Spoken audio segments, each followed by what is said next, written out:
number one overall pick is on the move, but we have 6 different NFL teams, all season previews to cover today. Welcome on into the Wise Guys podcast. This is episode number 84. BC, I didn't expect these Carolina Panthers to make the move. They just did, but here we are today. The number one overall pick is going to Frank Reich. And now for the Chicago Bears, they move back to the back end of the top 10 with the 9th overall selection. Amen. They took their shot. We're going to talk about it in a few seconds, but I'm feeling good. Episode number 84. Shout out Randy Moss back on the Vikings. I'm ready to do this. I enjoyed Scream. What was that? Randy's back with the Vikes? No, he was 84 on the Vikings. Oh, I thought you say sign with the Vikings like a receiver coach. Old ass Randy. Terrell Owens might, but not Randy. But I enjoyed Scream 6. I got my little guy here. I'm a degenerate. I bought the collector's cup and I got my little topper. I might actually go see it again today, but I'm ready to talk some football. So let's get into it, John. Let's start off. So the Chicago Bears are getting the 9th overall pick along with the 61st. They're also getting the Panthers 2024 first round pick and their 2025 second and DJ Moore, who last year had a down season. I think the Bears realize one fact, and it's that Justin Fields going to his 3rd season starts their contention window now. And it sounds crazy for a team that lost 10 straight games to end last season, but for the Bears, they already have the offense in place. They have one of the most explosive rushing attacks, an above average offensive line, which we didn't expect around here. And now you put in DJ Moore, a top 12, top 15 receiver, and it comes down that defense with a defensive-minded head coach next year to take a big step forward. So what are you asking me? What's the question? So there's no question per se, but do you think the Bears get a home run here of a return, given they were probably not going to take a quarterback anyways? Yeah, seeing the, what played out, like they weren't going to take a quarterback, like you said. I tweeted immediately when I saw this. Chicago, hit a home run, like you said. They won this deal. I mean, they got a really good draft haul. And I like that they just got a lot of draft capital for that. And then on Carolina's side, man, I'm not liking this move at all. I mean, I guess this is what I could say for it, right? Because Carolina is probably this person, their executives are these people. If you believe in a CJ Stroud or a Bryce Young, which I'm guessing are the two guys that they are eyeballing, I think they're the only two guys that you would see this type of jump up to trade up for. And I think it's more CJ Stroud, if I'm not mistaken. If you look at the betting odds when they traded up, it like skyrocketed to CJ Stroud being the favorite, which I'm not surprised for. He's got the prototypical height and everything from a quarterback. Bryce Young is dealing with the height issues and whatnot. So in Carolina's point of view, they're like, if we believe in the quarterback, we believe he's the one. We did a great job and we made a great move. But from the outside looking in, for me, I don't believe in these quarterbacks in this draft class. I'm not very high on any of them, really. So I don't really like the move. I don't. I think they gave up too much. Just like, and then there's rumors, John, that they might trade back. They might trade down. Like what? I've never heard it. Why not just trade for the 2nd or 3rd overall pick then? Like, why are you going all the way to? Well, they're leaking that to gain leverage. Look, I mostly come away at the standpoint the Panthers overpaid for the 1st overall pick, but this is the type of return. And in my eyes, next year would be the type of quarterback class to make this type of move because Caleb Williams and Drake May, 2 sophomores who lit up this past season, have even better physical traits and even more upside than that of a CJ Stroud. But to be honest with you, BC, I think that the Panthers might hit some people here with a little left hook, upper jab by taking Anthony Richardson with the 1st overall pick because, let's be honest, he has the highest upside out of all of these quarterbacks athletically. CJ Stroud, though, let's not get it twisted, he has the highest floor. And so given Frank Reich in Indianapolis had 8 different starting quarterbacks in 5 seasons, I can fully understand him making this move, saying, okay, let me get someone who's young and got a high ceiling or a high floor, But on that rookie deal, he can make a huge difference for me on day one. He can come in and start right away. That's why I think the favorite should be CJ Stroud by a landslide. And truth be told, I think they're more likely to take Anthony Richardson with this pick than they are to take Bryce Young. Nah, I don't see Anthony Richardson being. That's too much. That's way too much. Yeah, no, not with Anthony Richardson. He has the highest. I know the athleticism, but he also has the highest chance of his career being the shortest because of the style he plays. This is the first overall pick. In the history of teams trading up for a first round pick of a quarterback, they only come out with two different standpoints. They're either incredibly happy they did it because they got a franchise quarterback, or they're incredibly disappointed. The last team to trade up for a quarterback was the 49ers in 2021 when they got Trey Lance with the third overall selection. It's not looking good so far. Not looking great, clearly. I mean, we haven't seen a lot, but it's just not looking good from what we've seen. 2020, the Green Bay Packers moved up 4 spots to 26 to get Jordan Love, to be dated. 2019, the Jets moved up 3 spots to get Sam Darnold. Yeah, that's an F. But then the year before, the Ravens nabbed Lamar Jackson with the 32nd pick. That's an A. They just gave up 2 seconds to get him, and they got themselves an MVP. Different circumstance. Because it's late. That's the last pick in the draft. It's completely different circumstance, but it's similar, but not same. 20 spots before that, the Cardinals moved up 5 spots to get Josh Rosen. That's an F. And a couple spots before that, the Bills went up to get Josh Allen with the 7th overall pick. The year before, Buffalo traded Kansas City, the 10th overall pick, which they then used on Patrick Mahomes. In that same draft class, the Houston Texans moved up to pick 12, gave the Browns 3 first-round picks, by the way, and they got Deshaun Watson. John, what are the draft trades for the number 1 overall pick? What's the history on that? I'm trying to remember the last time somebody traded and took a quarterback. The last time would be Jared Goff, if memory serves, when the Rams moved up, giving up 2 firsts, 2 seconds, and 2 more picks to move up 14 spots. And Jared Goff was obviously a pretty average return, I would say. For the number 1 overall pick, yeah. If he was like a second or third, that would have been great. You would have been like, oh wow, look at that. But when you get traded up for it and you're the number 1 overall pick, yeah, he's not lived up to the expectations. It's kind of like what I say about Alex Smith. The other quarterback was Robert Griffin, who was taken at the 2nd overall pick. But in many draft classes, RG3 would have went number 1 overall, I think. And he was rookie of the year. Yeah. Some of the other quarterbacks BC include Paxton Lynch, Johnny Manziel, my guy, and Robert Griffin, but also Teddy Bridgewater, who was another 32nd overall pick. The history shows you either love it or you hate it if you're the team that makes that move. And really, for all of these teams that move out later in the first round to get extra assets, they never really come away disappointed because they're usually not going to take a quarterback if they're in position to move back in the first place. I will say this, Chicago for this year didn't get that much of a – I mean, they got a second – well, I guess not getting a first-round pick this year too was offset by getting DJ Moore, your number 1 receiver. So I guess that's fair. And I think with Moore – last year had a down season, only 800 yards. He has never had a real starting quarterback he can rely on. He barely got to play with Cam Newton. Now he gets Justin Fields. There's no more excuses for Justin. Quite frankly, you give him 3 starters, you give him an above-average offensive line, and a defense that's going to have a lot of pieces and invest into the defensive front. And this Bears team's in position to make it to 8 or 9 wins next season because DJ Moore is in the mix. And this receiving core, you could add in another receiver in the 3rd round, and it could be one of the better ones in the NFL. I'll say this about Chicago, and I'm just bear with me because I want to look up their divisional record last year. Okay, they were they were 0-6 in their division. Chicago was 1-11 against the conference, lost their last 10.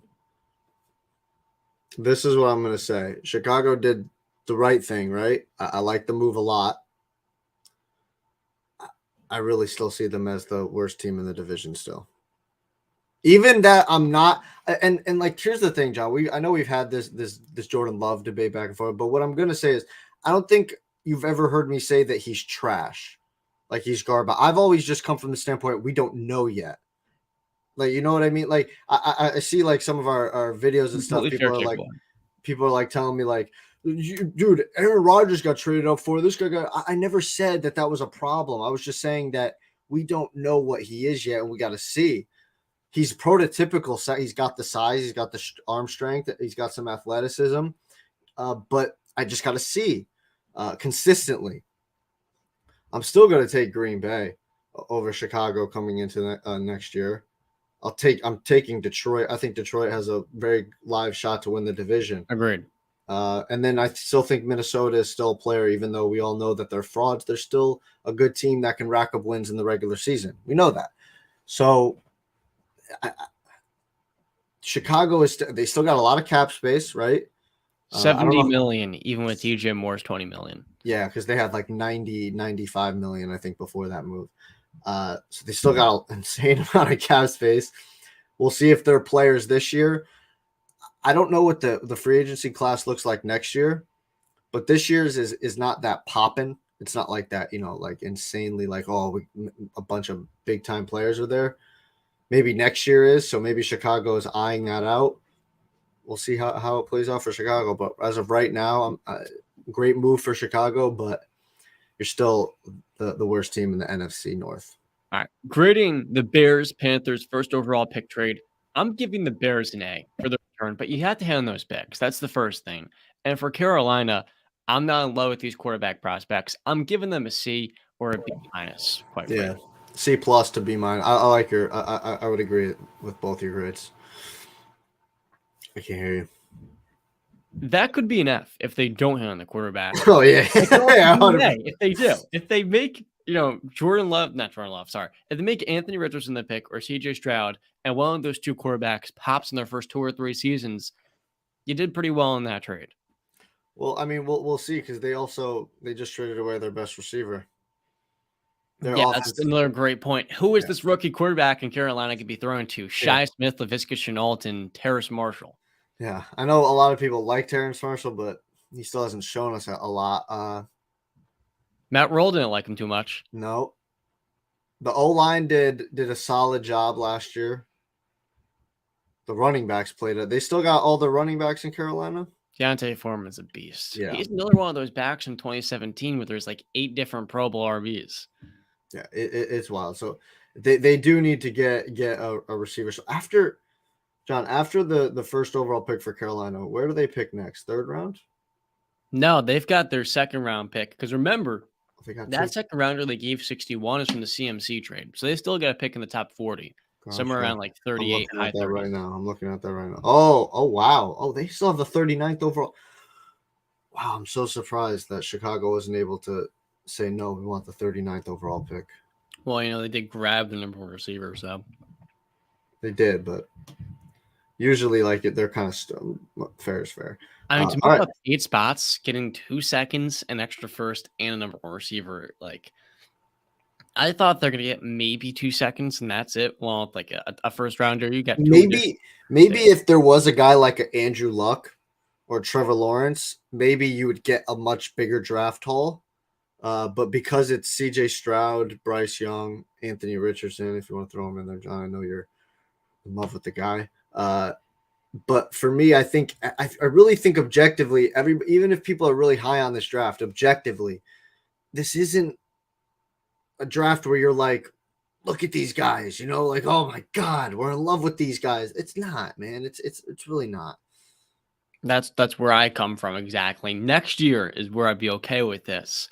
But CJ Stroud gets compared a lot to Jared Goff with more functional athleticism and top end speed.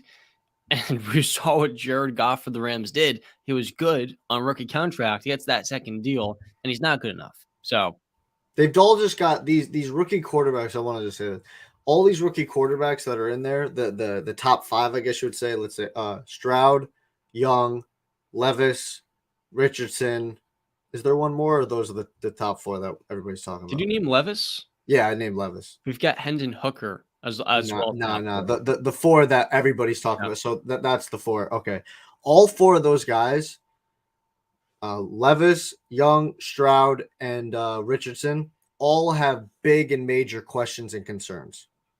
You know what I mean? Young, size, Can he hold up on the next level? We've seen Kyler Murray get injured. We've seen Tua Tagovailoa get injured. Drew Brees, who was considered very small for at his time, 6 feet, he dealt with a major injury. We've seen guys of that stature and smaller get injured like that. So we'll see if he's able to convert to the next level. CJ Stroud, I know John doesn't like when I bring this up, but he's still got that Ohio State quarterback thing over his head.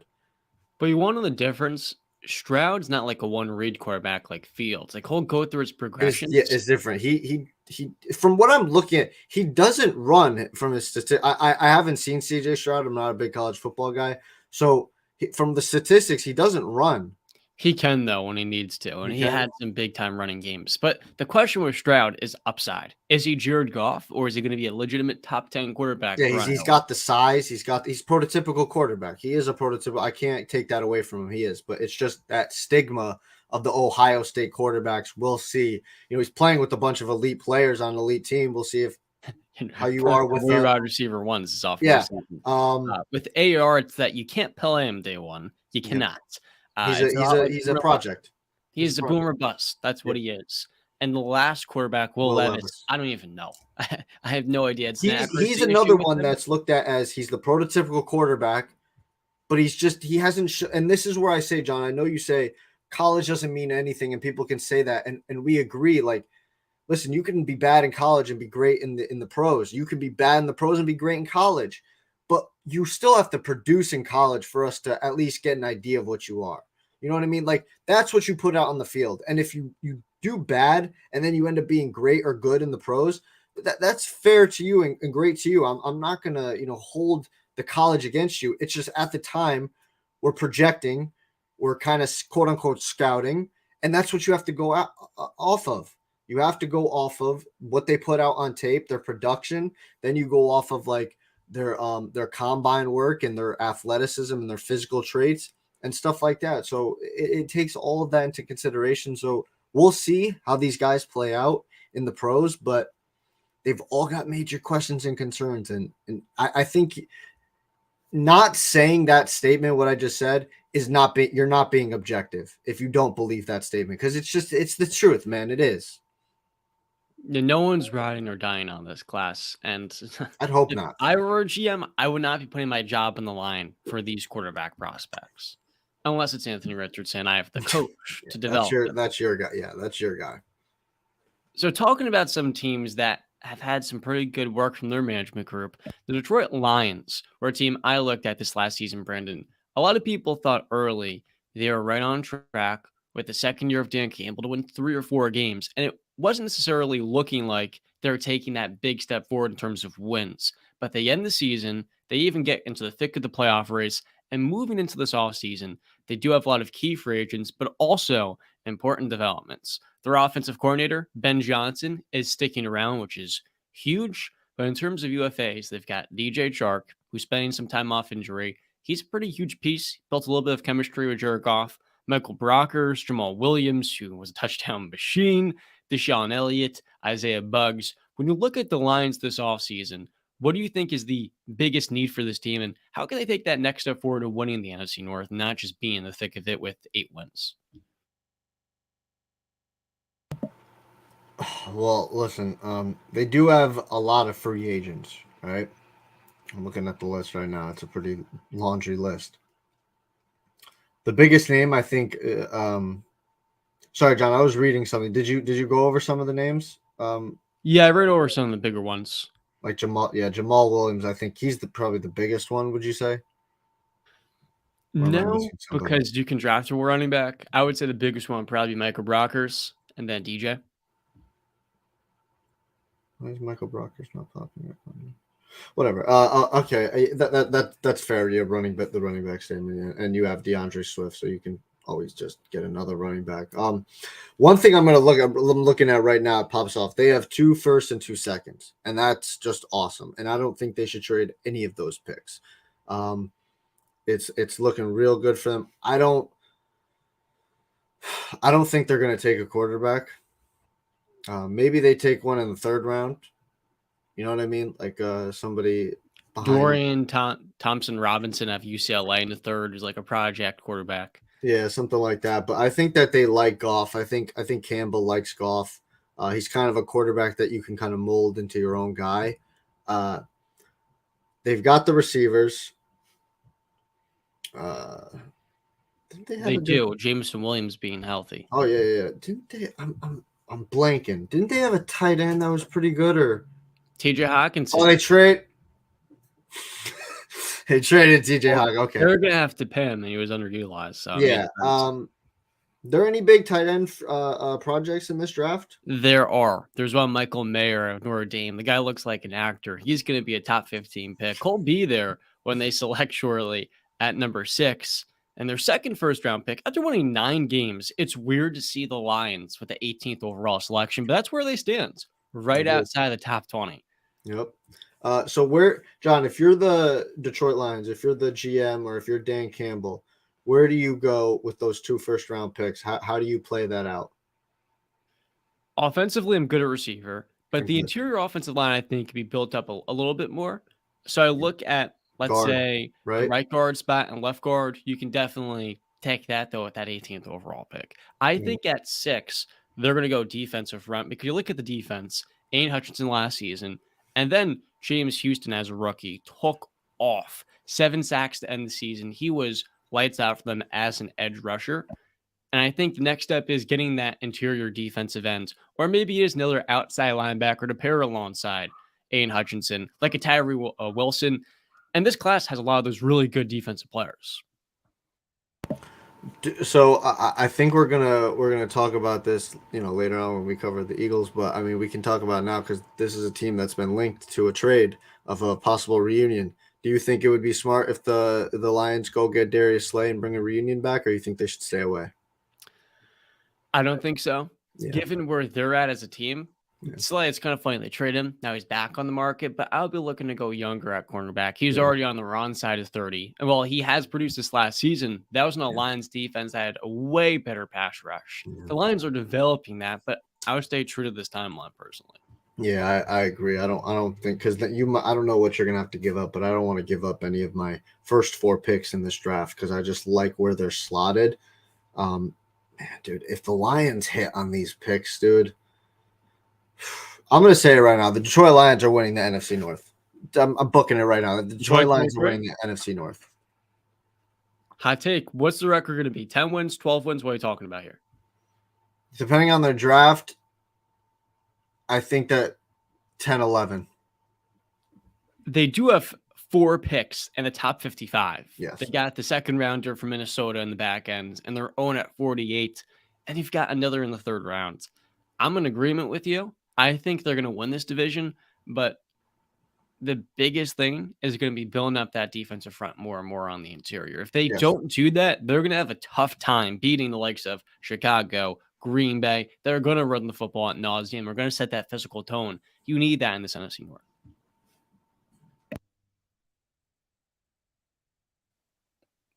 You're muted, by the way. I remuted myself. I agree. I just like where the Lions are headed. I'm a big Dan Campbell fan, so let's go Detroit, man. You finally got something to look forward to. It just sucks that when Stafford leaves, this team starts to actually look good and start building around their pieces. But is that really a coincidence? We see this all the time. Whether it's the Falcons moving Matt Ryan or the Seahawks moving Russell Wilson, when you get rid of the quarterback making a lot of money on average team, you get a bunch of draft picks, you get an influx of salary cap spending, and you then reset the timeline with a new head coach. I feel like that was the sacrifice you had to make to get out the rat race. And I look at their team, there's one more hole to me, and that is running back, I think. Jamal Williams, touchdown machine. Love his character, great leader. But I want to see him take another back because DeAndre Swift's vision this last year was not very good, and he was getting a lot of carries taken away from him due to that. I think in the third round, one running back, one of my favorites at a Pitt, Israel Abanikanda. It's hard to pronounce his last name, but he was a wrecking ball this last year at Pitt, one of the best running backs in college football. And he's not supposed to go in the first couple of rounds. Maybe he'll fall to day 3. And I think a smaller back like that, just tough as nails, good top end speed, and he was pretty good in between the tackles. That's something the Lions really could add into this group because offensively, you already have 3 receivers. Amon-Ra St. Brown, arguably the best slot in football over just 2 seasons. Jameson Williams is going to take the top off, and then DJ Chark can add that other element on the outside. But you want another back in there, especially as insurance, because who knows, maybe another team out there does give Jamal Williams a contract that you're not willing to match. Jamal is good, but he reminds me of James Conner a year ago. I'm not spending $6-7 million to retain him. Or would you? Would you, I guess, is the question, because he is that type of leader and teammate. I'm not quite sure. Would I pay that to retain Jamal Williams? No, I don't think so. I mean, he was a touchdown machine, but like we've said before, running backs are just a dime a dozen. You can get a running back almost at any point in time. So no, I think that you hit the nail on the head. In one of the guard positions, tight end position, maybe in the second round. The guard, like I said, should be one of the first round picks. Defensive line or linebackers should be one of the first round picks, and then secondary, I think, should be one of the second or third round picks. And I think that you're looking great. Agreed, because Jeff Okudah last year played well. You need a second corner, and then good at tackle, just not ideal at guard. Yeah. The other team in their division is fine to mention as the other, but we are, and that is the Minnesota Vikings. So the Vikings this last year won the NFC North. They won a lot of those one possession games that they lost back in 2021. But you and I both knew they were frauds. I mean, with Kirk Cousins, that wasn't the main issue. It was their defense with Ed Donatel that just refused to adapt, was super soft, didn't get after the quarterback, and the playoffs put up an egg. It was embarrassing watching how poorly they played, and a change needed to be made, BC. And so when I look at this Vikings offseason, nothing is going to be more significant than getting Ed Donatel out that DC job and bringing Brian Flores in the Pittsburgh Steelers, who, look, in Miami didn't have the personnel, but he still made things work. So you look at this Vikings offseason, and after winning so many games, 12 in total, they have, I'm not getting their total. So the Vikings have where's their first round pick? 23rd overall selection in this upcoming year's draft. When you look at where they're headed, what's the Vikings' biggest needs in terms of personnel, and where should they go in this year's offseason?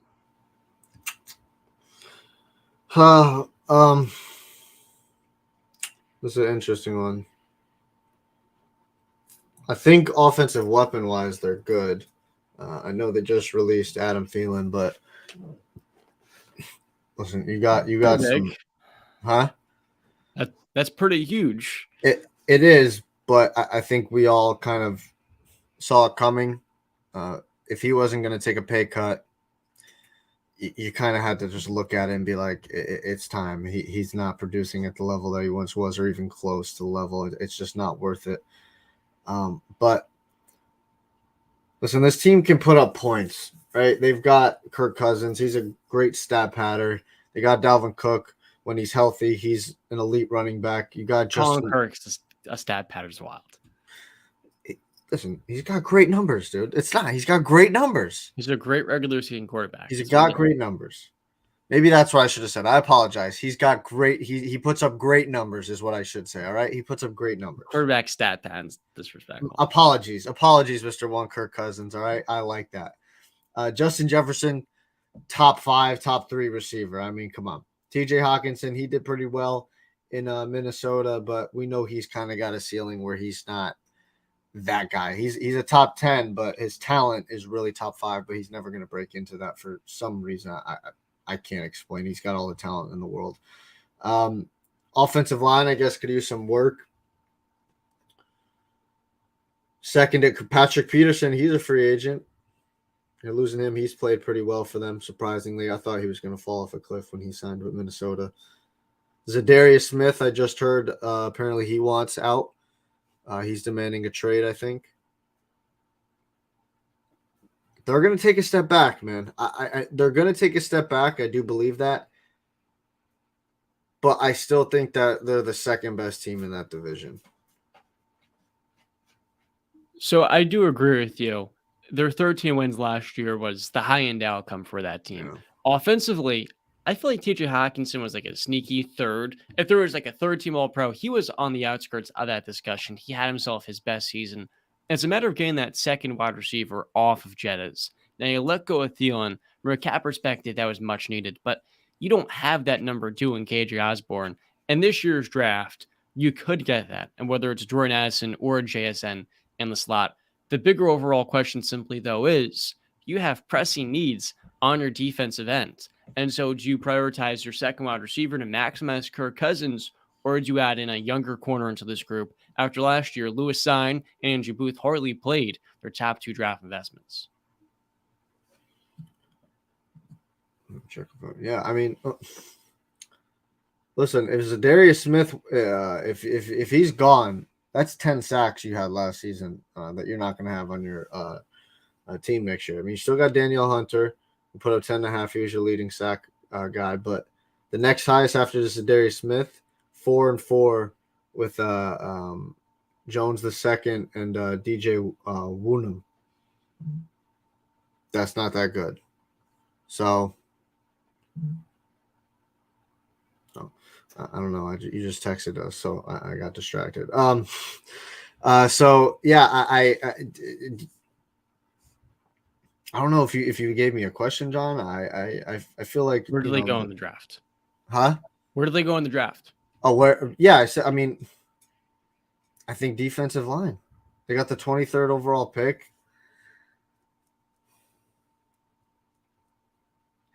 Listen, I understand the need, I guess, for a second wide receiver. It's just for me, you have such a good offense already.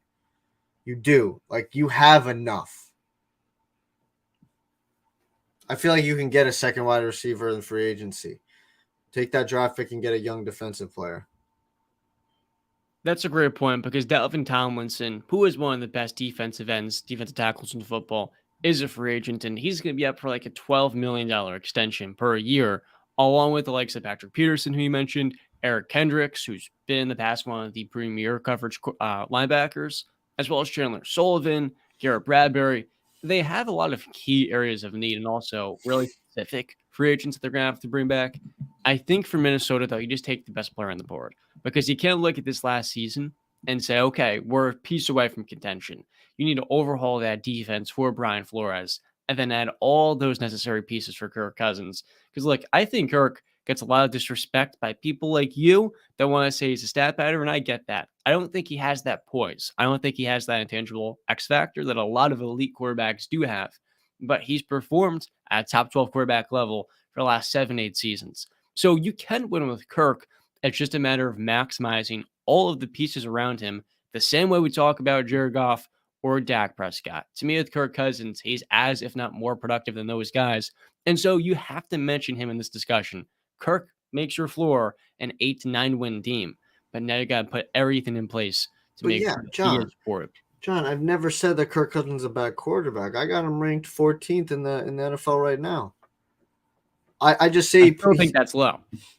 You think that's low? I guess. I mean, you'd put him over Dak Prescott? What's the gap between those two guys? I mean, I guess it's a pick or choose, but I'm picking Dak. Based off what? Playoff success? No, I'm just asking you. Who do you prefer? Who would you rather have as your quarterback? I'd pick Dak. Dak's the better pocket passer marginally. He's also the marginally better athlete. He can run, but after his ankle injury, not as much. You know, I think I'd actually argue Kirk Cousins is the better pocket passer. I think Dak's a little bit underrated in that aspect myself. Okay. Well, then I think that if he's better at what Kirk Cousins is supposed to be better at, then you're taking Dak. I think Dak's decision making this last year is red flag. And so going off Kirk this Cousins last year is not that good. You remember the fourth down play? Kirk against the Giants? Yeah. Yeah, throwing short of the sticks with the season on the line. I remember that. That's what I talked about, that lack of poise. It's like Kirk. That's bad decision. So I think you're talking yourself into Dak Prescott. Yeah, it was Dak Prescott, Derek Carr light play. Yeah, so I mean, yeah, Kirk is around that. I mean, I got him right next to Derek Carr and Kyler Murray. I'm lower on Kyler than you are. You believe Kyler's top 10. I don't believe that. I don't think he's shown anything to believe that he's a top 10 quarterback, but that's fair to you. But yeah, I've never disrespected Kirk Cousins. The reason I say he puts up great numbers is because he is that guy. He's a top 15 quarterback. He puts up great numbers, but he's just not that guy, and that's fine. Not everybody is, but he's still very good. Which is, I mean, saying somebody's a top 15 quarterback in the NFL when there's 32 starting quarterbacks, and how many quarterbacks that try to get into the NFL and fail, that's pretty damn good in my book. That's reasonable. And the Vikings know that. That gives them stability, but also gives them the opportunity to maybe take a quarterback in the draft as well, the way they did Kellen Maybe. 2 years ago. I think there's a chance they go within the third or fourth round another quarterback as a pet project to develop in the works for a year or two. Now, shifting gears. So, we talked last week about the Giants a little bit. We're going to preview the entire NFC East on today's episode. Now, coming to the year, BC, you thought that none of these teams had a chance of contention. I thought the Eagles did. And of course, we all felt like the Cowboys were a little bit fraudulent, even if they had a great roster, right? So the Giants end up making the playoffs. I want to start off with them. We already talked about them, of course, with DJ and Saquon getting their extensions. They move into this offseason, though, with more free agents to resign. Julian Love, who was great for them this last season, $8 million. Nick Gates, John Feliciano, those are two starting offensive linemen, along with Darius Slayton, Richie James, Sterling Shepard, three of their top receivers, and Jalen Smith, who's not particularly good in the stage, but he did start for them this last year at linebacker. They can upgrade there. When we look at this Giants offseason, what is their biggest priority? And you feel like, can they maintain last year's pace after winning 10 games, including their playoff W versus Minnesota? Well, let's see, right? All right, so they got the 25th overall pick. They got all their picks 1 through 7, so they're looking. They've got 2/3. I guess one of those was a compensatory pick. Or no. Oh, it was from Kansas City, which was a compensatory pick, but it was from Kansas City for the Kadarius Toney trade. So, yeah, listen, the Giants had a quote-unquote Cinderella season, a magical season. A lot of, pixie dust was sprinkled onto that season where they overachieved. And that's not me slighting them. That is just the fact of the matter. They overachieved. Kenny Galladay is gone. If I'm not mistaken, he got released, didn't he? Already?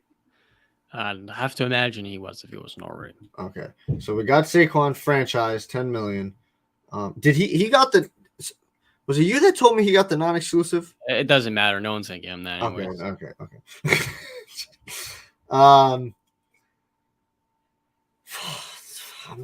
Let me see who their opponents are for next season.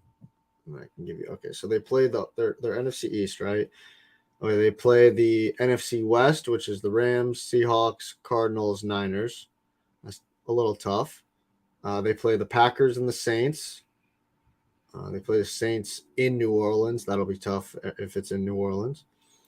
They play the entire AFC East, New England, the Jets, Bills, Dolphins. That's murderer's row. And then they play the Las Vegas Raiders in Vegas. It's a tough schedule, man, in my opinion. So do they replicate it, John? You asked me. I don't think so, man. I think that they do regress to the mean a little bit. We'll see how what moves they make. If they are able to get D-Hop, a lot of pressure is going to be put upon young Mr. Daniel Jones to finally show guys like John Tortorelli and other people that Daniel Jones is that dude, a franchise guy that John said he could be.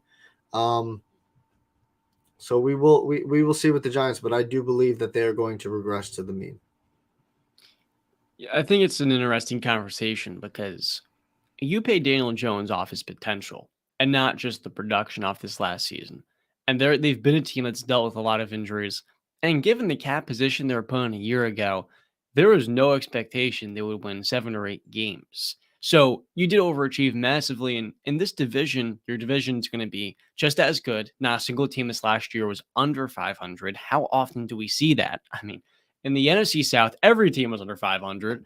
And the other thing, too, is defensively, you keep Wink Martindale, defensive coordinator, who did a great job with really limited defensive personnel. You keep Mike Kafka as well, your offensive coordinator, but that doesn't matter because the biggest piece in the building is Brian Dable. And when you have an elite level head coach, Brandon, that's the highest ceiling raiser outside of quarterback in football. He found a way last year with a gimmicky offensive scheme to make it work with Saquon. And so you keep Saquon in the mix.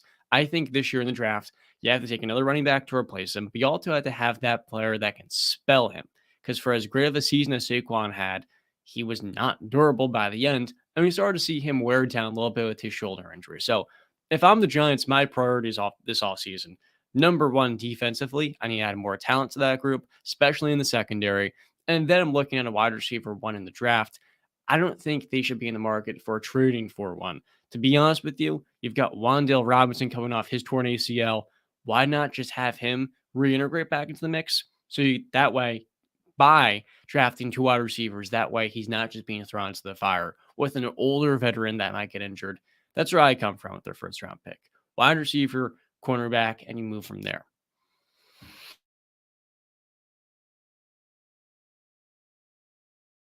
You're muted again. Apologies. You said wide receiver, cornerback, and move from there. Mm-hmm. So you don't think offensive line is a major concern? Yeah, you need Daniel Jones was the third most sacked quarterback in the NFL, 44 sacks. Or that pressure rate came from their former top 10 pick last year, Evan Neal, who had sloppy footwork. And that's something you have to hope develops because they believed in him when they selected him. And like many tackles, it takes a couple of years to develop that. So if he takes a step forward and then the third round, you go offensive line, the interior, that's going to improve with more development. You have arguably the best left tackle and Andrew Thomas. And so that right there is the most important piece. But to be honest with you, Daniel Jones last year's athleticism was able to overcome that to a degree. So it is a need, but it's not as pressing a need as cornerback and surely as wide receiver. I mean, okay, fair, but I just, for a guy who is injury prone, getting sacked 44 times is not very good. I will ask you this. So I answered, I think that they're going to regress to the mean. Do you think that they can replicate? Where are they next season? I think next year the Giants win 9 games again. They overcame so many injuries. And I think with Brian Dable, he's going to help Daniel Jones take a step forward. Opposed to 22 touchdowns, he may have 27. And at wide receiver, they're going to upgrade massively, I believe. And I mean, this front office, I have a lot more faith in because Daniel Jones only has a $19 million cap hit for this upcoming season.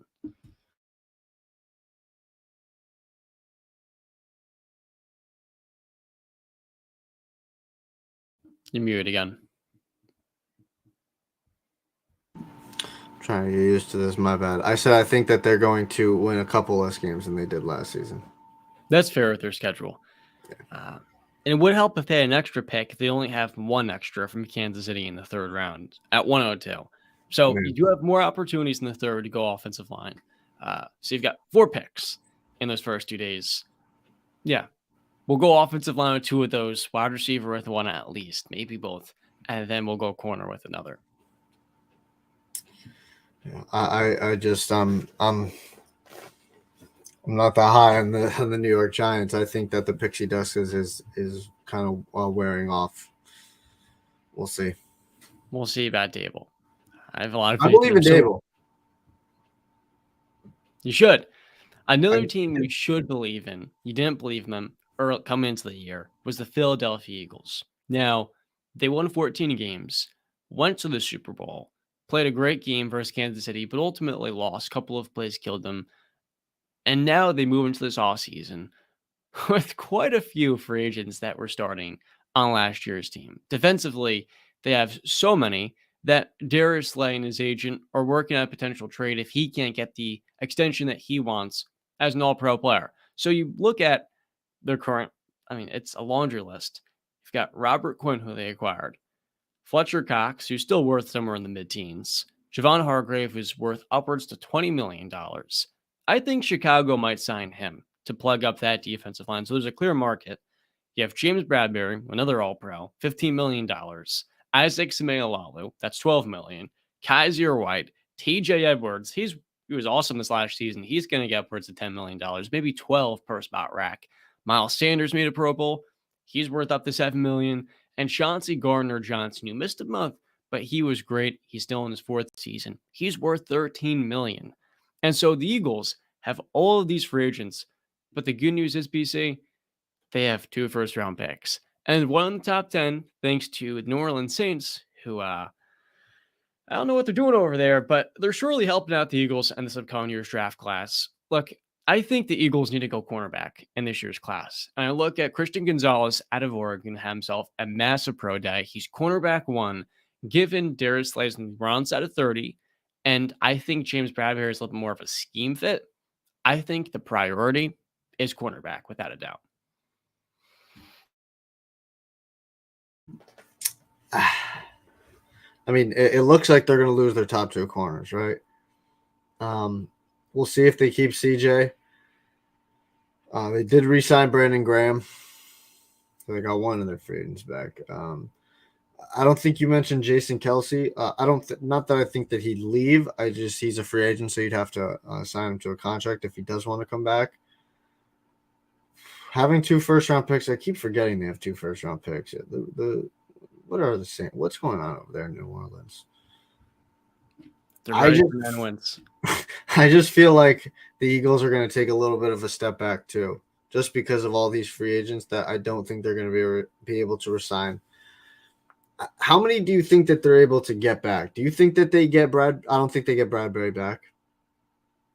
So this is what matters. Philadelphia's projecting cap space. It's listed around $8 million. Yeah, so they're not getting Bradbury. You think they got a chance to get Fletcher Cox back or no? If anyone's to take a hometown discount, it'd be Fletcher. CJ? They invest a lot into him. This is what Howie Roseman's paid to do. I think CJ is going to be extended.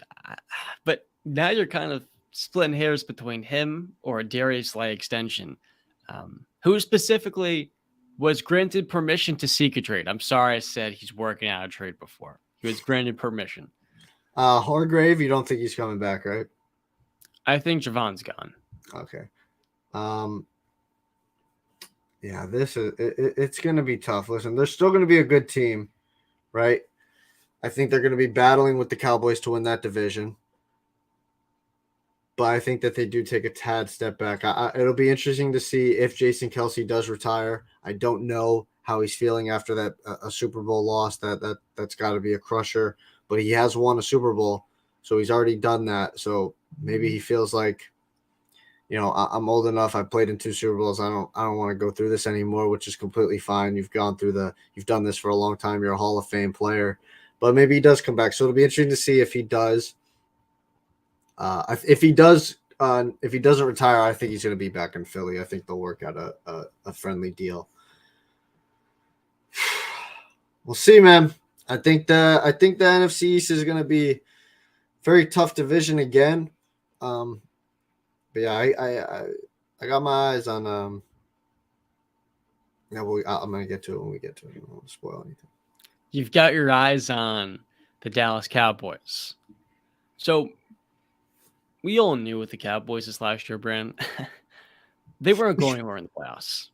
They beat a Buccaneers team in the first round, and they had an impressive season. Don't get me wrong. When they win a playoff game, it's a step forward for them usually. But they do have some questions and some potential concerns, and maybe some areas that they can, let's be honest, replace, maybe develop, because in the past they've signed some really bad contracts. The Ezekiel Elliott extension has aged like milk. And for Dak Prescott, he got a $30 million extension over 4 years. It was more than that. And he's been good for them. He's been a floor raiser, but in the highest levels, he showed this last year. He dealt with injuries, and he also dealt with some turnover. And whatever you want to call it a fluky season. He had some turnover issues in 2022. And now for the Cowboys, you move into this offseason with really the expectation of contending. Do you think there's a pathway legitimately for Dallas? The pathway to a Super Bowl? Haha. No, I don't. I don't. I got to be honest with you. Gut feeling, no. I love that Dan Quinn is still there. Not a big fan of Mike McCarthy now calling the offensive plays. That's going to be real interesting. I still love Dak. I maybe it's a fault of mine, but I really do. I'm a big fan of Dak Prescott. I do like CeeDee Lamb. I think he became a true number one wide receiver last year. The offensive line is still pretty good. You still got Micah on the back end, Trevon Diggs, DeMarcus Lawrence. I still think that they're going to be a player in that division. I think that them and the Eagles are going to be fighting for that the number one spot in the NFC East. But I wonder, man. I wonder about this Cowboy. I wonder about a lot of things. The free agents they've got a couple of nice free agents that made it. Anthony Barr, Anthony Brown, Noah Brown, Dante Fowler, Jonathan Hankins, who was supposed to be that big nose tackle signing. Jason Peters, who came off retirement, he probably not that big of a deal. They franchised Tony Pollard, but he had that terrible injury, so we don't even know when he's going to be back. Cooper Rush, free agent. Dalton Schultz, that's a big free agent too. He was a big safety blanket for Dak. Leighton Vander Esch, the Wolf, and Donovan Wilson. So they've got some free agent, and Terrence Steele, but he's restricted free agent, and he got injured. So they got some people that want some money, and I don't know how much money they got left. 12 million roughly in cap. And now for all of these teams, they can restructure some of these contracts as they have with Zeke and with Dak. I think they did. Did they restructure any? I thought maybe not. Well, look, you can check that. In this upcoming year's draft, the Cowboys have the 26th pick, their own second, their third, and their fourth. Part of the issue is not only do you have limited cap spending, but you don't have the resources to go out and upgrade at a key position. So I look at their offseason and what they need to prioritize. Offensive line's taken a step back in recent years. I do feel like offensively, you hope Michael Gallup can get back to that 2019 form, the guy that wasn't a 1,000-yard receiver, one of the better number twos in the game. That way you can prioritize on the defense another interior defensive lineman, really surrounding Micah Parsons and DeMarcus Lawrence with as much to stop the run and really kind of alleviating the pressure on them to be superheroes. Defensively is where the Cowboys need to hang their hat. Dak Prescott can't be the one driving you deep into the postseason. It's got to be the other way around. And I've said this before, with Dak Prescott, the Cowboys aren't going anywhere in the playoffs. It's going to be a long time until they actually make it back to the Super Bowl. And I feel like the one thing in their way is paying a quarterback that doesn't have that X factor over $30 million a season, because it limits your, number one, your cap spending, but it also devalues your draft picks when you're picking every single season in the 20s and not somewhere in the 10s. And so he really truly is the ideal Tony Romo successor. He's the exact same. And I like Tony. I don't really want to hand the man. But it's been the same thing for the Cowboys for the last 15 years. And until they can escape that rat race, BC, I think it's going to be an even longer time until they do get back to this glorified NFC Championship game and ultimately the Super Bowl.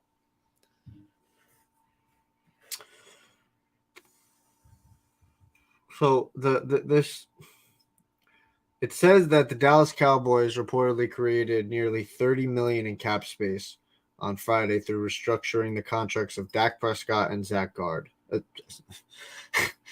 Martin. So it looks like they freed up some space. Listen, they got a lot of people that made some plays for them last year that I don't think that they're going to be able to sign everybody. So, yeah, I do think they got a hit in the draft. They've done a pretty good job in the draft. We got to give a shout out. I think more since Stephen Jones has taken over, they've done a very good job in the draft. So I expect them to, especially offensive line. I mean, if they take an offensive lineman, it's almost a guaranteed hit. So, but I don't think that they go O-line this year. You said, maybe get a guy to go next to Micah Parsons. We also got to talk about Micah Parsons. He's going to be up for a contract very soon. He's going to be a major deal. Trevon Diggs. So, again, they've got a lot of people that want money. And I don't know, Jerry Jones, you said you'd write a blank check to win a Super Bowl. You might actually have to. And that's kind of my thing. So Mike McCarthy didn't bring in Kellen Moore, and now McCarthy's calling plays. I wonder if Jerry Jones has something to do with that. They had to make somebody the fall guy, and they made that Kellen, who I thought was a good OC. Maybe he had some bad moments and bad games, but relative to other offensive coordinators, every team can complain about them. Cowboy fans, I don't want to hear about it. I had to watch Matt Canada. So the biggest thing is not going to only be him calling plays. It's also going to be the development of a Sam Williams, a defensive end they spent a second-round pick on, because those players they spent day 2 picks on in the draft, they need to develop them, become day 1, day 2 starters or year 2 starters. That way in the draft, maybe you do prioritize more on the offensive end. Maybe get that extra receiver because Dak's going to need everything. The same way we talk about Kirk having to have all the weapons, the good enough offensive line, and the good running game is the way we're going to have to talk about Dak Prescott. Because in the regular season, he can drive elite level offense and a top 12 quarterback. But for the Cowboys to really take it to that next level, for it to be worth keeping on to Dak, holding on to him long term, you've got to make it worth their while in the postseason. It can't just be first round exit, 9 wins, miss the playoffs every other season because it's not worth it. Like, at what point for the Cowboys brand do you say it's time to pull the plug and trade Dak Prescott? Because it's the same way we talk about Alex Smith. Dak would be the perfect bridge quarterback, like a Geno Smith, like a Kirk Cousins. And while he's just turning 30 years old, it's not like he's leading you anywhere in the playoffs. So while there's a security of having him, if the expectations is Super Bowls and Dak gets in the way of that in the playoff crucible, why are we so certain that he should be the long-term franchise option at quarterback? Well, because I think you're missing a very key component of the Dallas Cowboys and what Dak Prescott has had to deal with. He's never had a good head coach. The head coach, in my opinion, you say Dak has held them back from winning. I think the head coach has held Dak Prescott back from taking that next step, from unlocking these traits from Dak that haven't been showcased yet. I still think Dak has got a couple tricks up his sleeve left, but I think that a great head coach, has to come in and help get those out. And sometimes it does take. Go ahead. So if that's the case, shouldn't they have to find a quarterback that can overcome that? If that's what is going to be the deal, we have to deal with Mike McCarthy being an average head coach at best. Yeah, but you're not gonna find. You're taking a big risk. Saying I'm gonna take Dak Prescott, a top 12, 13 quarterback in the NFL, trade him away, and take a big flyer on a rookie quarterback and hope to God Mike McCarthy can develop him. The Chiefs took a risk trading up for Patrick Mahomes in the top 10. Yeah, the Ravens took a little bit of a risk as well, and they're starting to fall off. With the Cowboys, not that they're falling off the way the Ravens did Joe Flacco, but when we look at teams that go and grab franchise quarterbacks, oftentimes the ones that are good, well-run organizations know when it's time to pivot. And the ones that aren't well-run organizations don't know when it's time to flip the page. That is necessarily true, but you want to know the difference between those two teams that you named? Andy Reid and John Harbaugh. I mean, like, if you think if Dak had both of those guys, I think that they'd be so much better. Like I said, that's why I was campaigning so much for Sean Payton or Jim Harbaugh. I was campaigning hard for both of those guys to come to Dallas. I hate that Jerry has settled on Mike McCarthy. And you said, Jerry has something to do. Of course he does. They've become best friends now, Mike and him. They're drinking buddies. They love talking, football or whatever the hell. It's sad because they have wasted an honestly very good to borderline great quarterback in Tony Romo. And same thing with Dak Prescott. And I think that both guys that I just named, Romo and Dak, had traits that were yet to be unlocked because of their head coach being not good enough. We all know Jason. I mean, Jesus Christ, we were with that Jason Garrett guy. No offense to Garrett, he's a great guy, but Mr. 8-8, like, it was terrible, man. And now you got Mike McCarthy, who's just, last time he was calling plays, You had Aaron Rodgers coming out saying this is an archaic system. It's not good. It needs to be changed. And now we got this guy calling plays again. After Kellen Moore, who since took over as the OC of the Cowboys, were second in yards to one, the Kansas City Chiefs with Andy Reid and Patrick Mahomes. And we changed that? No, the problem was Mike McCarthy. And you had Sean Payton. I would have given up that 25th overall pick for Sean Payton. John, do you agree if you're the Cowboys?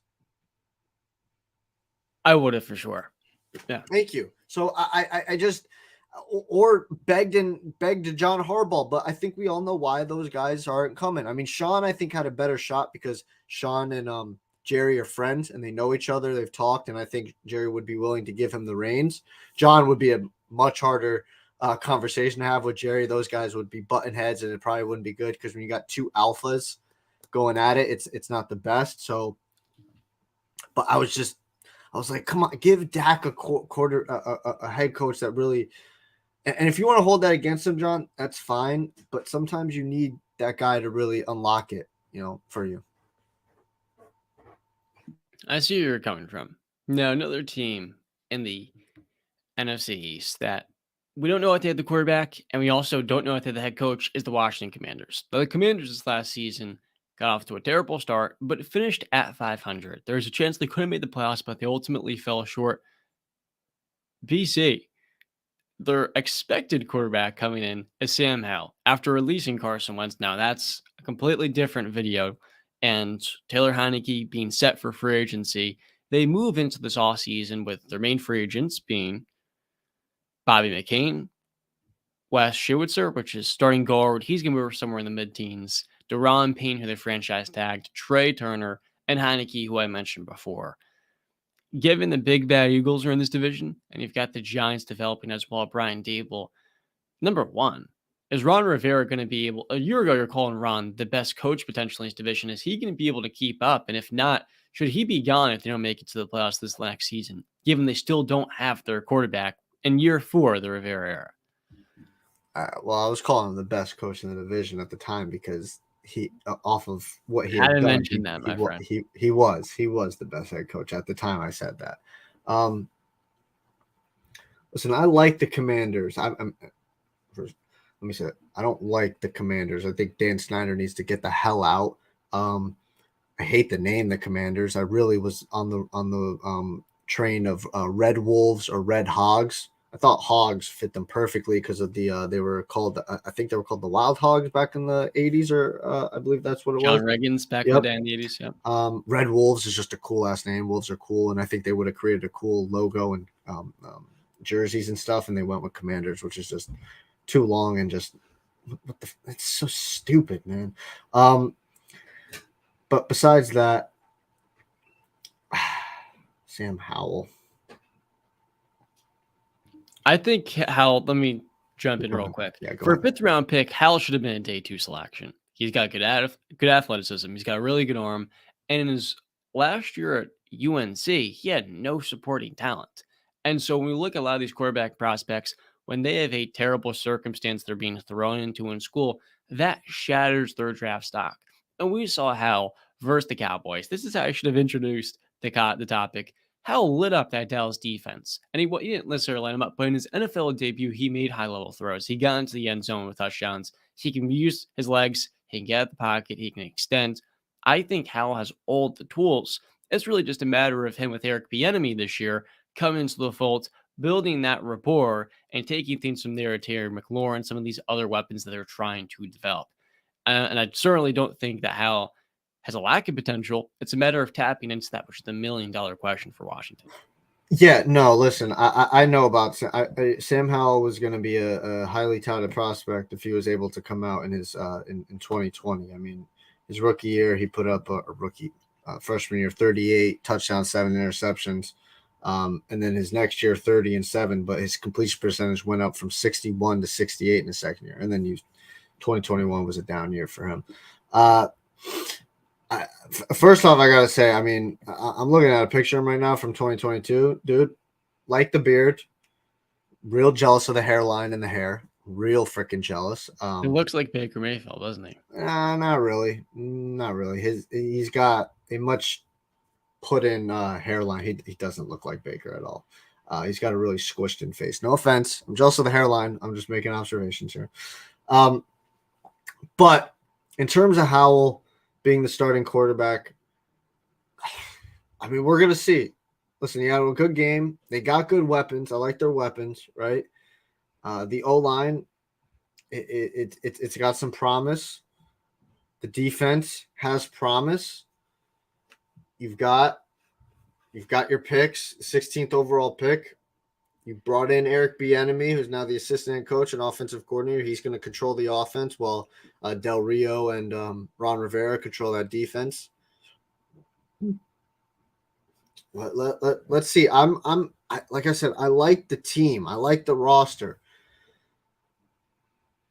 I gotta see Sam Howell. I gotta see it to believe it. If they really did, like, let's say they got Aaron Rodgers or something like that, I'd be much more on this train. Or if they got even Derek Carr, I'd be a little bit higher on them because they've got some good pieces here, and I think that they can make some noise in that division. I do. Depending on Sam Howell, they should be the third best team in this division this year. I'm sorry about the Giants. The Commanders had the Giants. That's your hot take coming to 2023? Depending on Sam Howell. If Sam Howell produces or they end up getting a better quarterback than him, I believe the Washington Commanders are just a slight step above the New York Football Giants, and they are the third best team in that division. I do believe that. I'm not going to hold that against you. I think, though, this is the last year of Ron Rivera, and I wouldn't be surprised midseason. It's a make it or break a year for Ron Rivera, yeah. Chase Young's coming off an ACL tear, and it's going to take a year to get back to that level he was at, right, in his sophomore season, very early. And even then, in his sophomore year, he was struggling, had a great rookie season, and he wasn't developing his pass rushing repertoire. So if the defense doesn't take that step forward, you can upgrade in the secondary. I'm a big Cameron Curl guy. I love his physicality, and Kenan Fuller as well. They need to get the right scheme fits at cornerback, because last year with William Jackson, it didn't work out. He dealt with the back injury. They're paying him over $10 million. The defense has a quality front seven. Talk about Deron Payne, and shortly, Chase Young has the potential to be a game wrecker. Montez Sweat as well. You've invested a lot into that side of the ball. If the defense next year is not elite, BC, I think Rivera's gone mid-season. Because offensively, I think they're going to take another step forward with a better offensive coordinator. I have a lot of faith in Bieniemy, and you listen to the guy speak. He sounds like a natural-born leader. Somebody that, for as much as we question if he's good at interviews, seems like someone that can lead. I'm a fan of him. A fan of his game. I'm not necessarily fully familiar with it because he spent a lot of time with Andy Reid, but I want to see how this offense looks. I believe he's going to use Sam Howell more, some read options, quarterback keeps, little nakeds. And then with Brian Robinson getting better, he wasn't necessarily the worthy starter day one, but as the season went on, he and Antonio Gibson made it work. The offense, I think, will be good. Definitely got to upgrade, though, the interior. Trey Young's older. He's on the wrong side of 30. Small past his Pro Bowl days in Carolina. So for the Commanders, priority number one to me is upgrading the interior offensive line and getting a couple extra pieces in that secondary. After that, Charles Leno has been a good left tackle in years past. For a 7th round pick, it's really going to be a matter of coaching, because that game was it week 17, week 16 against the Browns. Remember, they got eliminated from the postseason. This didn't come to show up. That, to me, was an exact indication that this team does not want to play for Ron Rivera. I mean, he's this is a make or break a year for Ron Rivera. And I mean, they bring in Eric Bieniemy for a reason for that. If Ron doesn't get it done, I think he understands what's going on, that he's on the hot seat right now. And I hate calling for somebody's job, but out of all of the coaches in the NFL, the one to me is Brandon Staley. After Staley, it'll probably be Riverboat Ron. And I think he's had a great resume. Went to a Super Bowl. Not the most amount of winning seasons per se. And I respect the hell out of him. Seems like a great guy and a natural-born leader. But really, I keep looking back to that game. I'm checking now. Was it against the Browns? Yeah, it was against the Browns week 17, where they can make the playoffs, and they don't come to show up. Once they get eliminated from the playoffs, they play spoiler against the Cowboys, but not really, because they were already in playoff position with 12 wins. Yep. Disappointing. Now, shifting gears, we've covered all 4 teams in the NFC East, as well as the Vikings and the Lions in record time, only an hour and 10 minutes. Do you have any trivia questions we can get on the show, perhaps? Because I'm looking at if I can get one for you. I might have one. All right, let me look it up.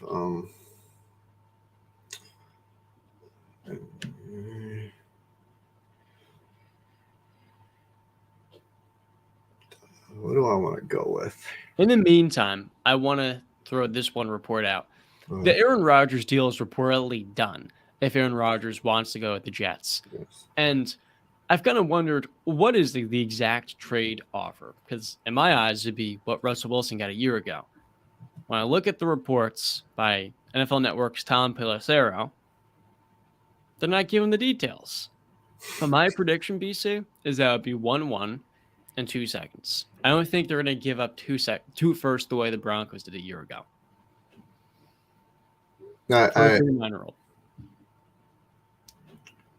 You don't think they're giving up three firsts, just 2? Yeah, no. I listen. I agree. I just what's taken. I thought the retreat was to decide if he's retiring or not. Then he had a conversation with the Packers. Then he had a conversation with the Jets. Optimistic. I thought he was willing to play now because that's what the conversation we're meant to have. I thought that's why the conversations were being had. Now there's more time to decide. The trade is done. The trade's not done. We're waiting on Rodgers to decide what's going on. Somebody help me. I'm getting lost, confused. All right, let me start. All right. Stop that. Don't do that. You see what I'm saying, though? That's really freaking confusing. All these reports that we thought. Let's just keep it this simple. Why is Aaron Rodgers not happening? If Aaron Rodgers gets traded to the Jets, Brandon, who is winning the AFC East? And is that team one of the top 2 teams? Nah, that's a stupid question. All right, if Aaron Rodgers goes to the Jets, Brandon, do they win the AFC East next season? Currently, right now.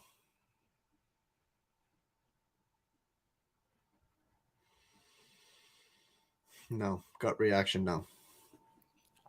I agree with you. I just think it's such a tough division.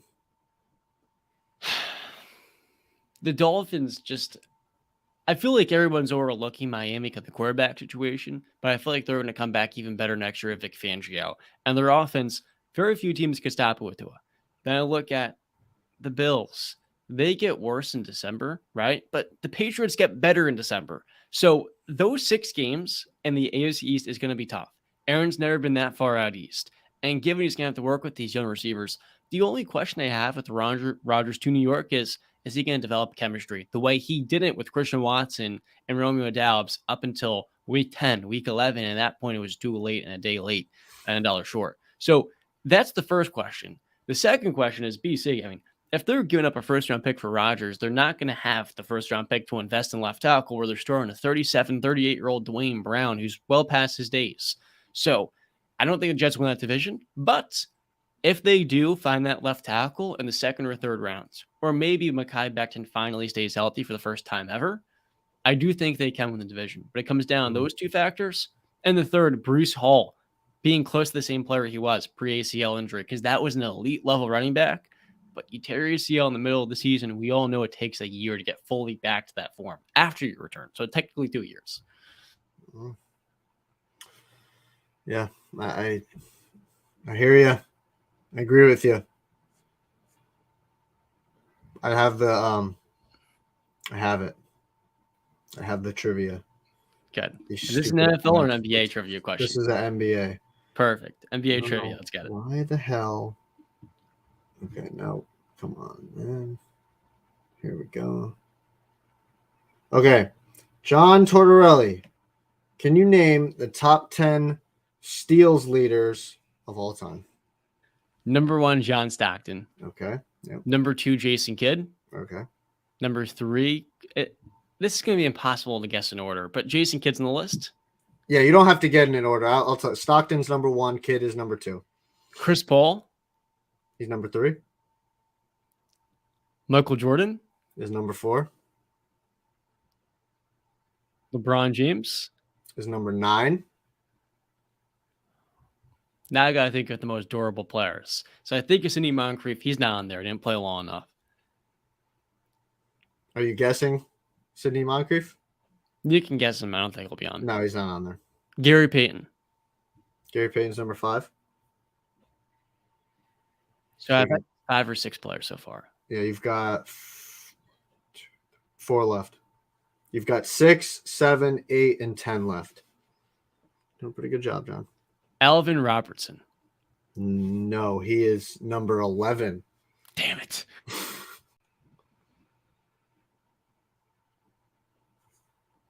Kareem Abdul-Jabbar is not on that list. That was a bad guess. He's not even top 40. Magic? Magic is not on the list. He's number 23.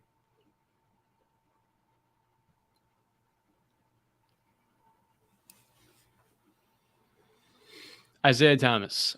Isaiah is not in top 10. He is number 17. All right. NBA trivia. I've guessed 6 out of the 10 players. Stockton, Kidd, Paul, Peyton, MJ, and LeBron. Yes. So I'll give you. You want any hints, or you want to keep trying to? Give me one more guess until you give me the first 10. All right. All right. Go ahead. Scottie Pippen. There you go. Number 7. 3 left.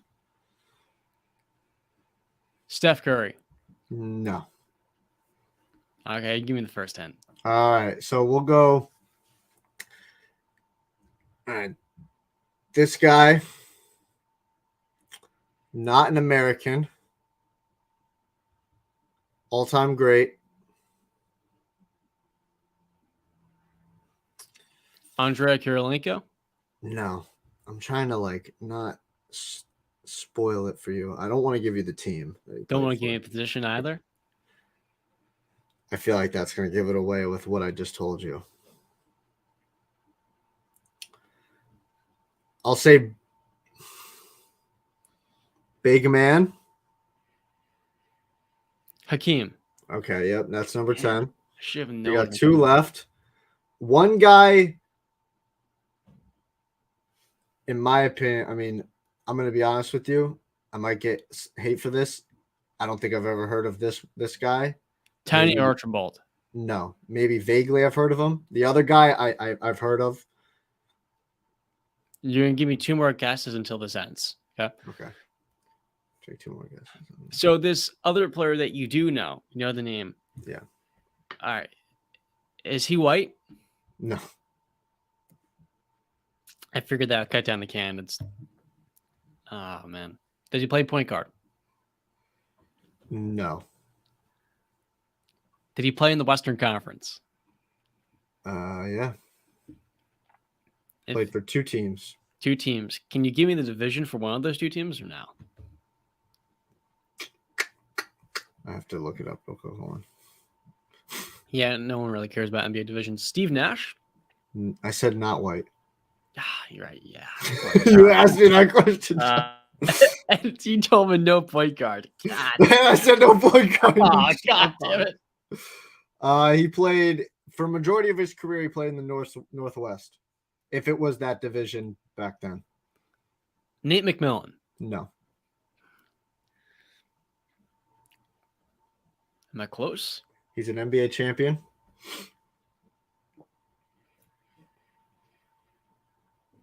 Okay, so if this guy's an NBA champion that play in the Northwest, we've got the Thunder. I already named Gary Payton. It can't be Sean Kemp.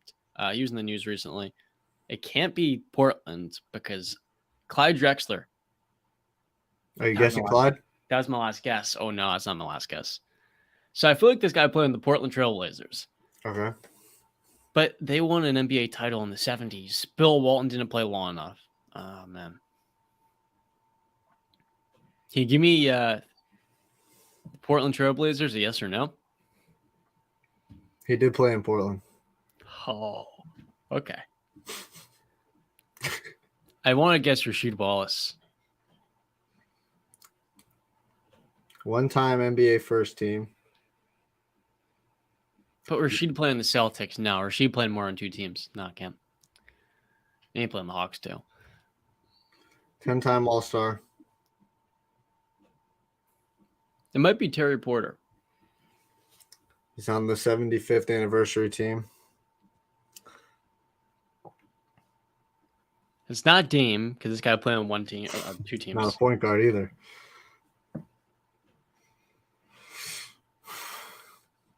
So the greatest Blazers. He was on the Dream Team in '92. Clyde Drexler. It's Clyde Drexler. Yes, Okay. you said his name. You didn't want to. Do you want to take a shot in the dark at the last guy? He's the 6th guy on the list. He's got a What funny era? name. Oh God, hold on. I don't even know. He's got a funny last name though. You should be able to look it up. I am. He played from 78 to 93. Okay, I feel like this was somebody from like the Boston Celtics. Played in the Eastern Conference. Oh, His entire career, actually. Oh, well, one team he played in the Western Conference for a year. did he play in the Celtics? No. I'm thinking of like God Shamgod. This is a point guard too, John. Defensive guy. Defensive Obviously guy, defensive Eastern guy. Conference, point guard. Yes. All right, so NBA champ. I probably have he was heard of this NBA guy champion. very vaguely. Oh, he might have played in the 76ers, yeah. Oh, he played in the 76ers. Okay, this guy was a former head coach, point guard. Yeah, he is a former coach. Yeah. He's got a funny last name. His name is right on the tip of my tongue surface. Oh, you don't want it to be on the tip of your tongue. No, I want on the mic projecting. What's his name? He was a former head coach. His last name is a body part. All right, best I love body parts. Okay. All right. I remember this head coach. He was called out for not being invested in the team. He's a Hall of Famer. Yeah. Oh, BC. No. I'm so close, but I'm so far. He's an assistant on the Chicago Bulls right now. Give me a pot of gold.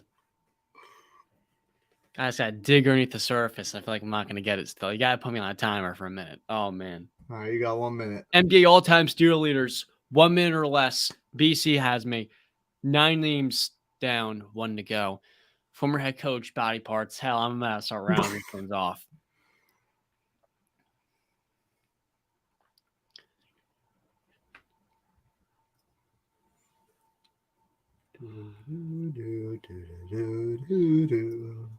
Man, BC, this is tough.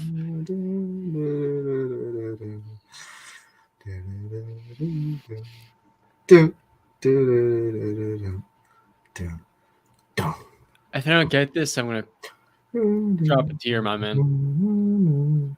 It's a body part.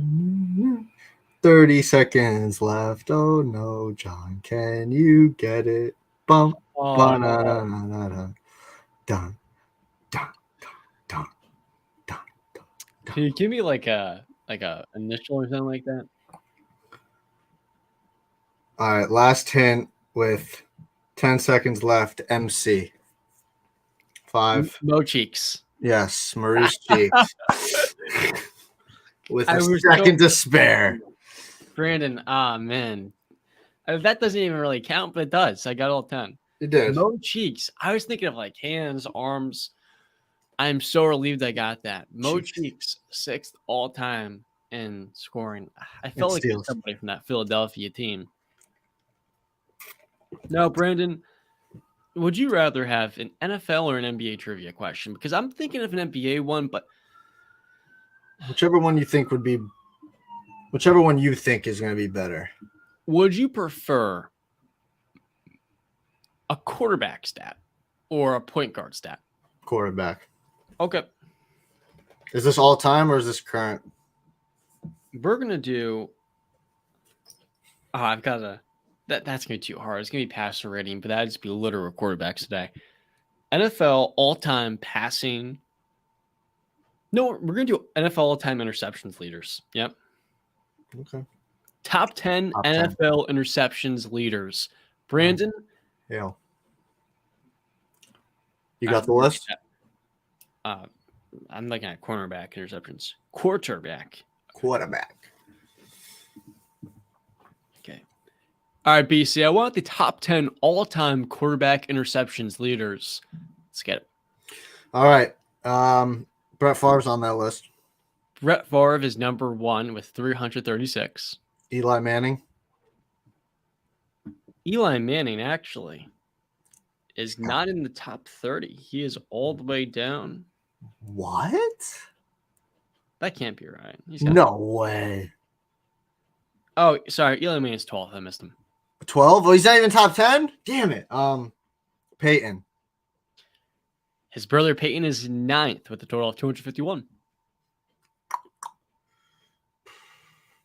Sorry, John. Roethlisberger. Ha! Big Ben's 23rd. 211. Wow. Phillip Rivers? Phillip Rivers he's actually 25th.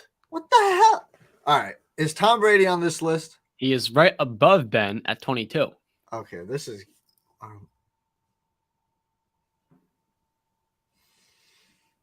right, now you're throwing me for a loop because I'm naming all these quarterbacks that played for a long time. Drew Brees? Drew Brees is 13th, one below Eli Manning with a What the total hell is of going on right now? 243. I'm not going to lie to you. How many interceptions does Brett have at number 1?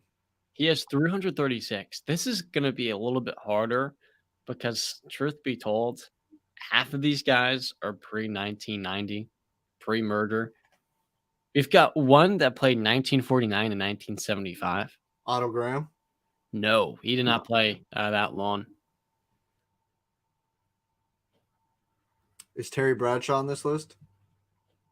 I don't think he is 24th. Okay. This is really hard. See, that's what I'm trying to think of quarterbacks that played a long time. And back in the day, they didn't play. So I'm like, I'll be honest with you. You've got to think of like some random quarterbacks because this is almost impossible. I wouldn't guess more than 6 of these guys. That's what I'm saying. I'm setting you up to fail. Staubach is not on that list. Staubach is all the way down at yeah, he's not even in the top 25. Is it any of the did any of these quarterbacks play in the 80s and 90s? Yeah, so 2 played in the 80s. One's not a premier quarterback, though. The other one is. Dan Marino? Dan Marino, Brandon, is 8th on the list with 252. One spot above Peyton at 9 with 251. God damn, I only got 3. Oh, my goodness. Troy Aikman on that list? Troy Aikman is not. Damn it. I'll give you a hint. One of these guys playing the Vikings. Fran Tarkenton? Yep. Fran Tarkenton, number 4. That was an easy one, honestly. They gave 2 easy hints. Or sorry, he's number 5. He was on my mind too. I just didn't know if he played long enough. Once you said Vikings, I was like, okay, I'm taking another one of these guys. First overall pick, played for 7 different teams. That's an amazing hint. All right, give me the year he got picked first round because I'm not 87. Yeah, that didn't. Yeah, at all. 7 teams. Was he at least like a winner, or he was a? He played for the Browns in the playoffs. He played. He's also a Jet too, and a Patriot.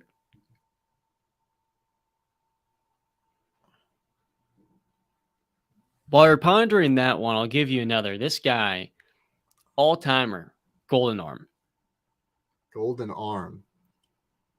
All-timer. Actually, it was golden boy. Oh, Montana?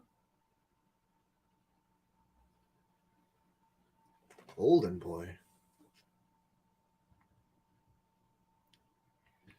It was golden arm. My fault. He's an all-time, like, consensusly, he's an all-time great quarterback? Yeah, but he's historic. Like, top 10 or? Yeah, I'd say so. To some people, he's higher, but. Really? So listen to this. He is one spot above Murray now and 2 spots above Peyton Manning. He's 2 interceptions above Manning and 1 interception above Dan Marino. So he's just edging them out here at number 7. What year did this guy play? Oh, he played from 56 to 73.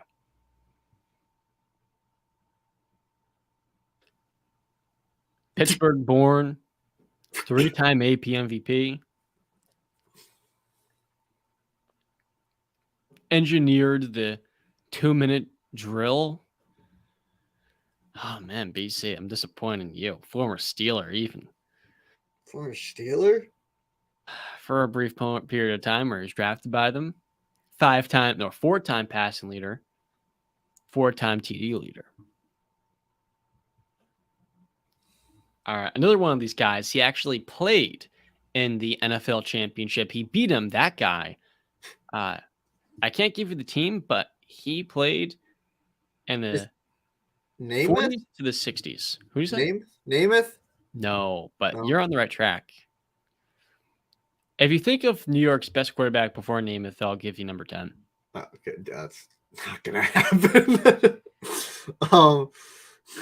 We can cut it. I can give you a more realistic one because this is impossible. You gave me one of the time. I thought this was gonna be much easier. I was like, okay, but all those quarterbacks that I knew, I thought they were up there. They didn't throw enough interceptions, unfortunately. I guess not. I'm drawing a blank. I got. All right, number 2. He was drafted by the Bears, but he's best known for the Raiders in the 60s and also the Oilers in the early 60s. You say Raiders, Kenny Stabler, but it's not Kenny Stabler. This guy was, Brad, he was tossing around. One season, 42 interceptions. So, I mean, like, he really caught up ground. He was the leader before Brett Favre. I don't know. I don't know, man. I feel like I'm tossing in the white flag on this one. You're tossing it in?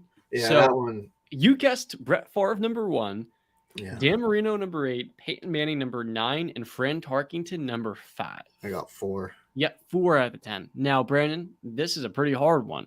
Number 2 is George Belanda. Oh, I've heard of him. I would have never got that. Number 3, you probably weren't going to guess this one. Playing in the 60s, less known, John Haddle, 268. But he is an AFL champ, 6-time Pro Bowl. Never heard of him. Number 4 is someone that I'm reportedly related to. I don't know if that's true. This is the guy who played on 7 teams. Vinny Testaverde. Oh, yep. I didn't think he played long enough. Yeah, his name went through my head, but I didn't. He played for 20 years. Damn it. You got 5. 6 was a tougher one. I didn't think you were going to get number 6. That was Norm Snead of the Commanders in the 60s. No. And the Eagles, that was Ron Jaworski in the early 70s even. Number 7, this is where I was really disappointed. My top 5 quarterback, Johnny Unitas. You missed. Oh, I was trying to think who because all I could think was Staubach. I was like, there's another quarterback that was played there, and I'm like, I just can't get Staubach out of my freaking damn it, Unitas. Number 8 was Marino. 9, Peyton. 10, the best quarterback pre-Namath in New York history. YA title. Yeah, I never heard of him. Actually, I think I've heard of him. I think I heard of him in Madden. All-timer. Yeah, I did. You got me on that one. That was pretty unreal. I went coming in with the impression that those quarterbacks didn't throw so many interceptions. Yeah. Because they're playing in less games, Brandon. They're playing it wasn't a passing league. Season, and they still caught up so much ground to pass up Roethlisberger and Rivers. And it wasn't a passing league. That made no sense to me. The fact that Brett Favre got up there is crazy. Yeah, Brett Favre, he played for 20 years. That's the reason why. Man, I'm shocked though. Favre, I mean, yeah, John gave me the toughest freaking. I didn't even Jesus Christ. It's tough. That was a tough performance. I'm disappointed I didn't get Unitas. now, Brandon, you're a little bit more familiar with guys like George Blanda and Vinny Testaverde. So let me give you a more reasonable one. Give me another more reasonable. I've heard of those guys. So one that I've always pondered, since you're a Patriots fan, I want to put you to the stress test. It's the Patriots all-time leaders. Maybe I can't pull this up on my phone. I'm sure I can. Yeah, this is what I'm going to do. Pull it up. All-time leaders and what? And win shares, I think, is the stat. And win shares. So basically, like, who played the longest and won the most games. Okay. Let me double check to make sure it's, like, viable. And if I can't get that, I'm going to hit you with something just super simple. Like, I don't know. That's actually kind of a tough one. Can I pull it up right here? Man, this is embarrassing on live to not have it fully prepared. It's okay. Is there any news while I'm like failing to get you a pretty? Let's check the Twitter machine. In terms of sports, I'm seeing nothing. I don't know who's Casemiro. Oh, I guess soccer or something's trending. I don't watch soccer. Apologies. Casemiro playing. Brandon Marshall, the thing I told you about before the show, where he asked Rodgers about if he's coming, and Rodgers said, "Stay tuned, something soon," something like that. I just don't know why it hasn't happened yet. Like, it's taken so long. Okay, so I'm miserably failing to find this. Okay, I've always seen it before in Football Reference. Football Reference. I didn't even know there was a win shares for football. Yeah, it's apparently doesn't exist. So in my mind, I thought it's more of a basketball thing. Do you want me to switch it up and give you a basketball stat? Is it going to be the point guard one? It was going to be top 10 point guards all time in points per game. Points per game. Do you want that?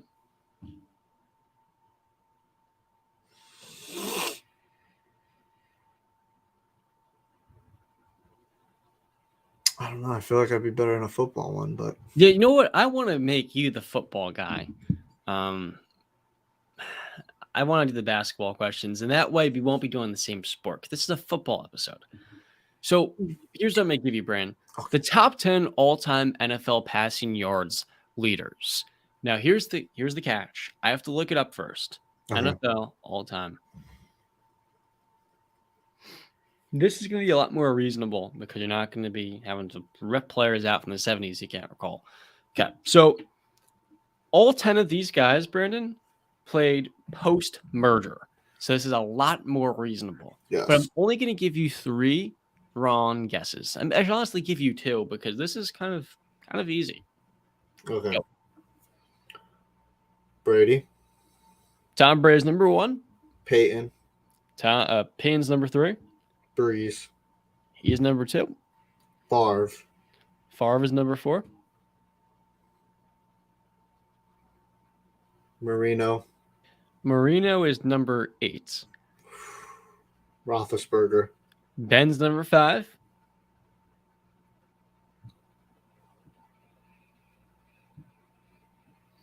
Phillip Rivers. Phillip Rivers number 6.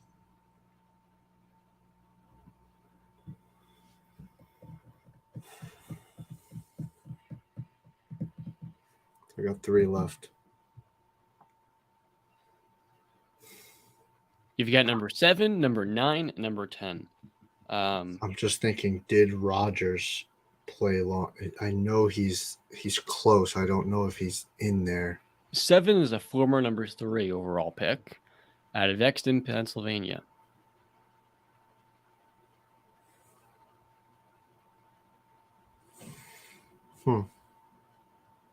I didn't get him. Come on, freaking. These aren't guesses. These are just me. Rodgers, Eli.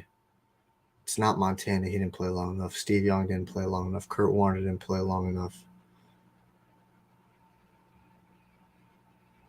Romo didn't play long enough.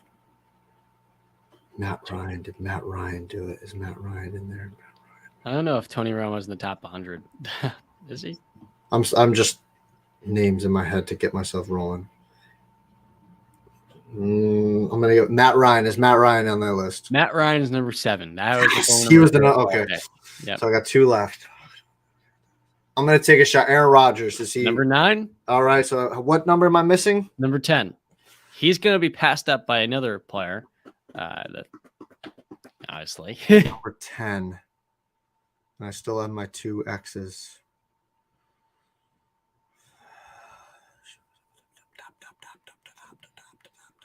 What was your wrong guess? I didn't get any wrong. Oh, you gave me 3 wrongs? Oh, okay. I thought technically I gave you 3, yeah. Okay, I made a mistake myself. You got two wrongs.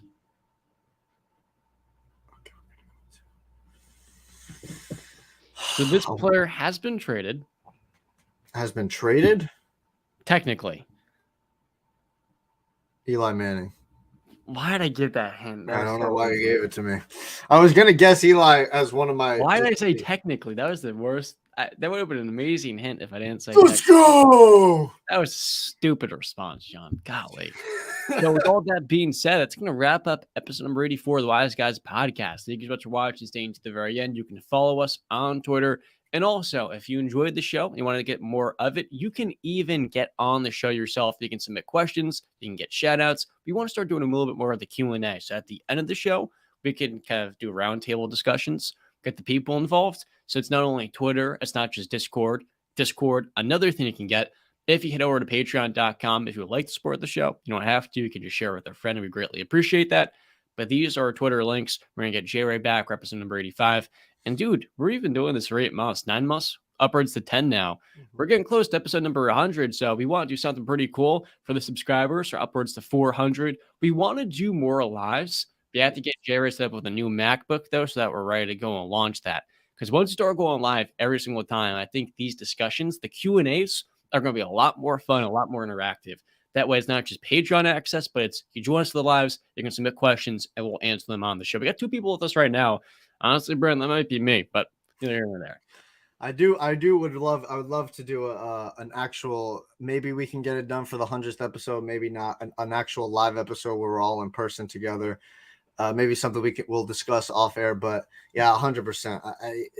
I love this. So let's keep going, guys. Let's do this together. Let's have some fun. Let's debate. I love debating. So hey, we got 3 people in here. Shout out to you guys. Like up the stream. Chris, this is awesome, man. Gotta get more people in this joint. See you guys on episode Ocho Cinco. Shout out, Chad.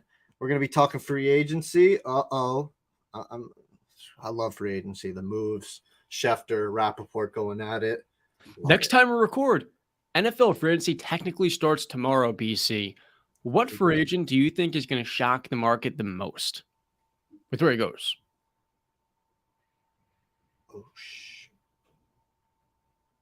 The tampering period starts tomorrow, but it's really the 15th. Who's going to shock? We've got Lamar. We've got Aaron Rodgers, who's included. Okay. Well, if they're included, obviously I mean, you said shocked, so the Rodgers move isn't going to be shocking because we're all expecting it. I'm trying to think. Is there any other big name free agents? I mean, there's Odell. I don't know when he's going to get signed, though. Javon Hargrave, Roquan Smith got extended. Javon Hargrave, as mentioned. Orlando Brown. D-Hop to the Patriots. Speak it into existence. Speak it into existence. Mine is Tremaine Edmonds, the Pittsburgh Steelers. I think Pittsburgh's going to get the off-ball linebacker they've been craving for 5 years. Ryan Shazier, you're my king, but we haven't been able to replace you. Devin Bush, good riddance. Miles Jack, I think he'll be an $8 million cap casualty. Pittsburgh, Brandon, has been starved of 2 things. That's a reliable running game, which we've had semblances of, but not quite enough of.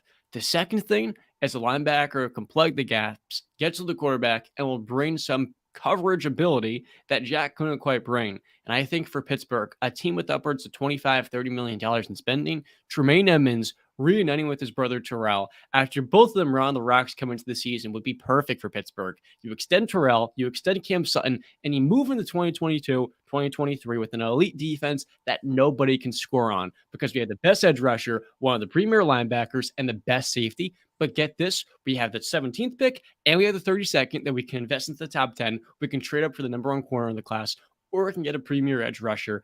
Pittsburgh is where Tremaine Edmunds is going, and he's going to reunite with his brother. And I'm telling you, it's not only going to happen, it's going to shock the AFC North when they can't run on us next season. Move does nothing, John. Y'all are still going to be stuck. It's okay, but D-Hop have a mobile quarterback on a rookie contract, and you don't.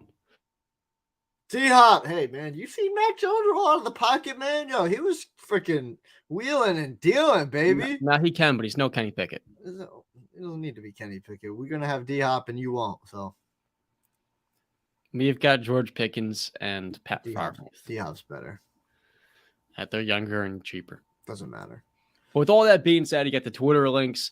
Hit us up in the comments. And also let us know, what team do you want us, what division do you want us to preview next in the NFC? We've done the NFC East and we've done the NFC North. We've only got two left, the South and the West. With all that being said, I want to thank you for watching, staying to the very end. And as always, we'll see you next time. Stay classy.